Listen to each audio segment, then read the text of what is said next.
Marks. How are you? I know you're excited about our guest today, aren't we? Aren't you? Indeed, I am. I watch Gutfeld all the time, mainly due to her and to Tyrus. All right. So we're welcoming Kat Timpf to the program. Kat, how are you? A new book coming out. You got to be excited, right? Oh yeah, I'm great. I'm very excited. Yeah, it's out tomorrow. I mean, and it's something. Is this your first book you've written? No, this is my second book, and I wrote the last one last year. And I got the idea for this one actually when I was going on tour with the first one because I really just found I went all over the country for my last tour. Doing it again for this next upcoming one. I'm going back on tour all over the country again, starting this weekend.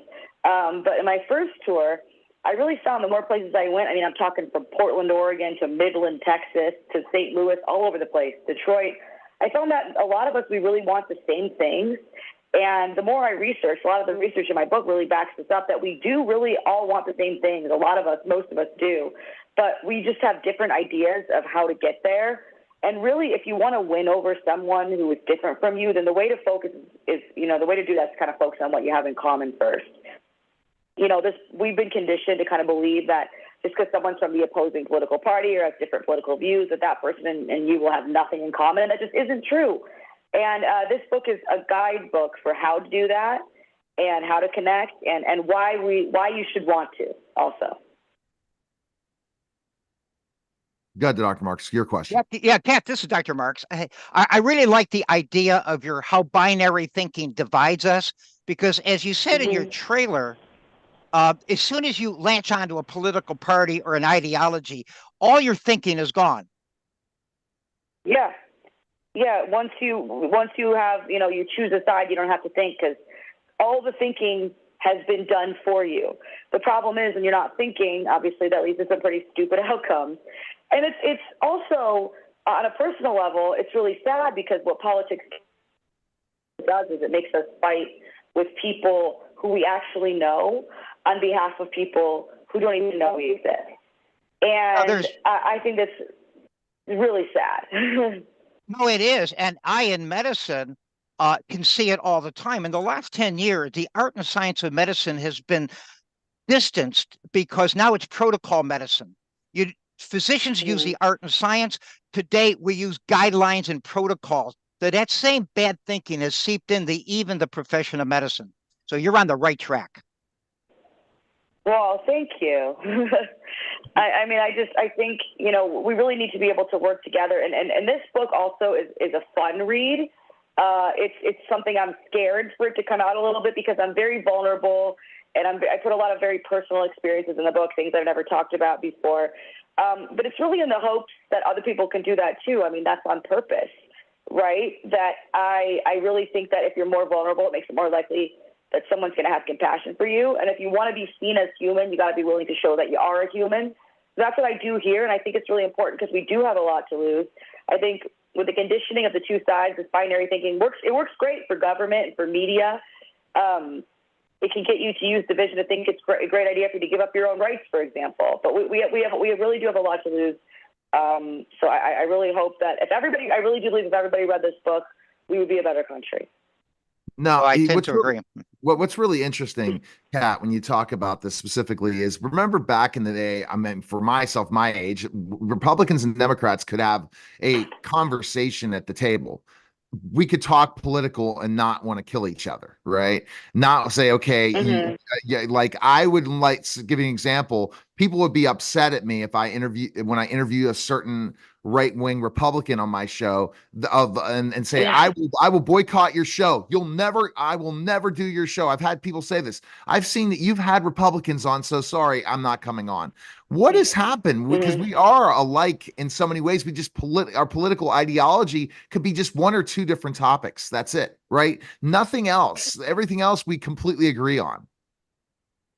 Yeah, no, it's absolutely nuts. I mean, and I get it from both sides, right? Honestly, I mean, I'll get it sometimes from the viewers of Fox because I'm independent. So if there's an issue where I'm not conservative on a lot of issues, some I am, depends on what it is. I don't fit neatly into one party box or the other when it comes to my views. And I'm honest about that. And so I will get it from the viewers of Fox sometimes. I'm a bad person. I should be fired. I should be taken off the air. But then there's some people on the other side that won't even talk to me at all because I do work at Fox. So as horrible as that can be, I would never change a thing, for all the value I've been able to get out of being someone who has so many valuable relationships with people, even with whom I may disagree on politics. I have friends who are really super Trumpy. I have friends who are Republicans who hate Trump. I have friends who are to the left of AOC. I have friends who don't even know what's going on in the news. And all of them are valuable relationships to me in some way. But the good news is it put me in a unique position to write this book, right? 100%. But yeah, I think it is. I think everybody does. Yeah, I think everybody to some extent goes through this, but we act often as if we don't. Yeah, well, Dr. Marks again. I live in Miami, and I'm a little bit mad at you because of all your tours, you're not coming to Miami or to Fort Lauderdale. The closest you're getting to is Naples this December.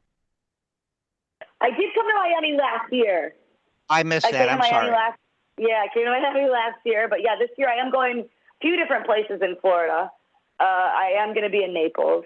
That's definitely probably the closest, but I'm going all over the country. So I'm going to be on tour every single weekend. I'm pregnant, so every single weekend pretty much till I give birth, with maybe 2 weekends off, like Thanksgiving and Halloween. Oh, well, I hope you don't deliver on December 14th, because that's when I'm going to be in Naples. I'll help you deliver if needed. I'm going to be. Thank you. I'll be glad to know you're there. I'm going to be very pregnant. That's my last weekend. I'm sure. I know that stuff. All right. Great. So, Kat, basically, what do you hope the readers get out of this book that buy the book? You want definitely Republicans and Democrats to pick it up, not just Republicans. And what do you hope that for them to learn? I hope that they'll learn that just one difference of opinion doesn't mean that doesn't tell you everything you need to know about a person. And I want people to kind of wake up and open their eyes to the ways that they've been manipulated by politicians and media, and the way that they kind of weaponize your emotions against you. And no matter what happens with this election, if everybody could take this message to heart and be vigilant, we would be in a far better place. We'd be a far better country. And I would feel far more certain about our freedoms staying in place. I personally like your message. I think it applies to almost everyone, and somebody from medicine, I know it applies there. Thank you so much. You know, Kat, I think that honestly, the Harris campaign is playing that kind of mindset, which is giving them the opportunity to be up in the polls because of her seeming like she's reaching out to the other side. That again, that's an important thing, because if you're just going to stay to your base, it can hurt you at times. You really got to be able to reach all the people in some sort of way to get elected. It's part of the process. Maybe you'll run someday, right? I would never do that. I've done a lot of things. I've got plenty more to do, but the one thing I don't ever see myself doing ever is running for office. I have enough issues making my own decisions. I got no motivation whatsoever to, try to make decisions for other people via legislating them. All right. Go, Dr. Marks, last question for Kat. Well, last question is, how did you start doing this, marrying comedy to really deep philosophical discussions like you're doing with the individual thinking? Well, I think that a comedy is a great tool in terms of getting people to listen, because not everybody wants to be preached at. I think most people don't, but everybody likes to laugh, which is what I think has been a strength in my books, both the last one and certainly this one, is that they're not boring. They're definitely really fun to read. They're funny. And I expose myself a lot, all for the sake of the cause. So I think it really is, it's on purpose. I mean, it makes it more likely the message is going to be across because the message is at least entertaining in its delivery. All right, pick up Kat's book. I used to like you until How Binary Thinking Divides Us. Appreciate it, Kat. Thanks again. It's available tomorrow everywhere. Thanks again. Congratulations, Kat. Thank you. All right, that was a special simulcast of the Neil Haley Show.